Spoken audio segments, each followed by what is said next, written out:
Goldman Sachs manages more than $1 trillion, and now the big bank has its eye on your loose change. For as little as $1, investors can open an account, and with $500, a certificate of deposit. And Goldman is touting some attractive rates. WSJ senior special writer Justin Baer joins us with the details.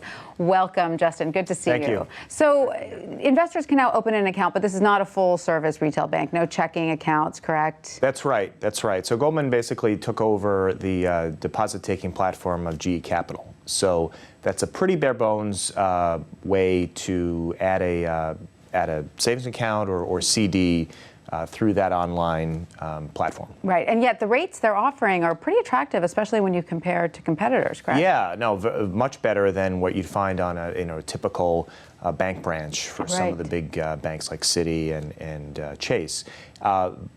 Pretty much in line with some of the sort of online platforms that we'll see from, say, Discover or Ally. They tend to offer, on a national level, much higher rates for CDs and savings. Well, for a 5-year CD, I think Goldman is offering a 2% return. That's a pretty good rate, in this day and age. This day and age. Traditionally, of course, not very high. No, but go back 10 years, different story. But certainly nowadays, it is quite good. Significantly higher, like I said, than what you could find at most of the big banks. But again, there are other platforms that you can sort of, are in the same ballpark. Right. And so is Goldman looking to get into more lending platforms? That has an online platform called Mosaic now that it's... So they're developing internally this online lending project that they've dubbed Mosaic. That ultimately probably won't be the brand name for the product once it comes out later this year, but it's kind of the internal code name for now.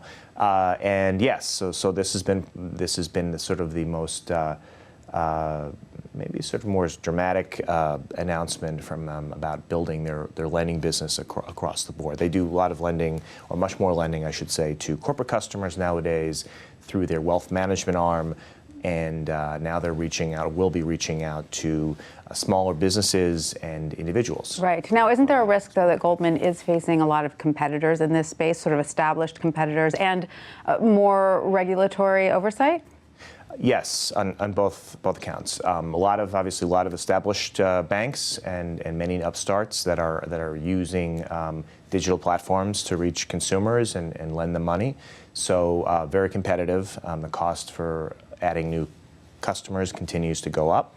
At the same token, these are businesses. Consumer lending tends to generate a much higher return than many of the other businesses that large investment banks are already in. So this is a chance to sort of build their returns, even if it's a very competitive. So what do these moves tell us about the regulatory environment in general facing investment banks, the few that are left? Sure, yeah. So I think there are two sides of it, right? So Goldman and others have been trying to accumulate as many deposits as they can over the last few years. That helps establish it's kind of more stable, stickier source of funding. That's been a big priority for regulators. At the same token, they have been trying to build up their lending capabilities, again, because of the pressures they have on their returns for some of their traditional businesses like trading. So it kind of helps on both accounts. You get more deposits, you then have more capacity to lend. All right. I'm still thinking about Goldman's 5-year CDs at 2%. Sounds like a good deal to me. Justin Baer, thank you so much for that. Sure, anytime.